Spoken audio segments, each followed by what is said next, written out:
আর আমরা মুসলিম পরিবারে জন্মগ্রহণ করে আশা করি জান্নাতে যাওয়ার জন্য, আশা করি আমরা জান্নাতে যাব, এই আশাটা আমাদের মধ্যে থাকে। কিন্তু মুসলিম পরিবারে জন্মগ্রহণ করা একটা মানুষ যে কাজগুলো তার উপরে অবধারিত সেগুলোর ফিকির আমাদের মধ্যে আসছে না, এটাই হচ্ছে সবচেয়ে আফসোসের বিষয়।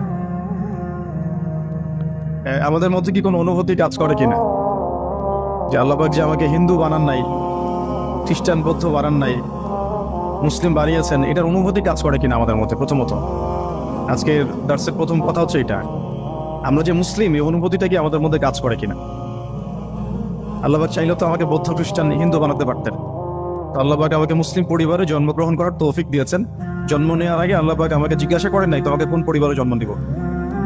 কখনো কি মাথায় আসে যে আমি মুসলিম পরিবারে জন্মগ্রহণ করেছি, এর জন্য আল্লাহ শুকরিয়া আদায় করা উচিত? শুকরিয়া মানুষ কিভাবে আদায় করে? আর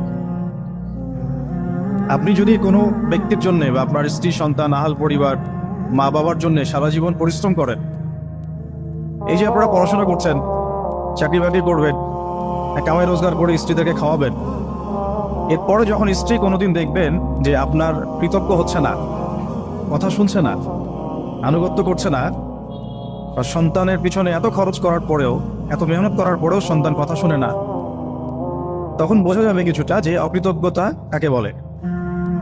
অকৃতজ্ঞতা কাকে বলে এটা তখন কিছুটা অনুধাবন করা যেতে পারে। যে স্ত্রীর জন্য, যে পিতামাতা সন্তান সন্ততির জন্য আমরা এত পড়াশোনা করলাম, মেসে থাকলাম, ডাল ভাত খেয়ে থাকলাম, ঘুম ত্যাগ করলাম, বহু টাকা পয়সা খরচ করলাম, তারপরে একটা চাকরি খুঁজতে গিয়ে জুতা ক্ষয় করে ফেললাম, বসের গালি খেলাম, 9টা 5টা অফিস করলাম, এমন কোনো পরিশ্রম নাই যেটা করলাম না। যাদের জন্য করলাম তারা আমার কথা শুনে না, তারা আমাকে মূল্যায়ন করে না, তারা আমার উপস্থিতির মূল্যায়ন করছে না, আনুগত্য করছে না, নির্দেশ ফলো করছে না। তখন বোঝা যাবে কিছুটা হলেও যে আসলে অকৃতজ্ঞতা কাকে বলে, আর মানুষ হিসাবে আমরা আল্লাহর কাছে কতটা অকৃতজ্ঞ। আজ আল্লাহ রাব্বুল আলামিন নিঃস্বার্থভাবে আমাদের জন্য এত কিছু করলেন বা করেন, করে যাচ্ছেন এবং যাবেন, সেই আল্লাহ পাকের সন্তুষ্টির জন্য আমরা মুসলিম হওয়ার হকটুকু আদায় করতে পারছি না। মুসলিম পরিবারে জন্মগ্রহণ করতে পেরেছি মানে আমাকে তো 5 ওয়াক্ত নামাজ পড়তেই হবে, এর কোনো মাফ নাই। তাহলে আমরা কেন নামাজ পড়ি না? মুসলিম পরিবারে জন্মগ্রহণ করতে পেরেছি মানে হচ্ছে আমাকে রমজান মাসে সওম রাখতে হবে, সওম রাখার মতো রাখতে হবে, তারপরেও বহু মানুষ রাখে না।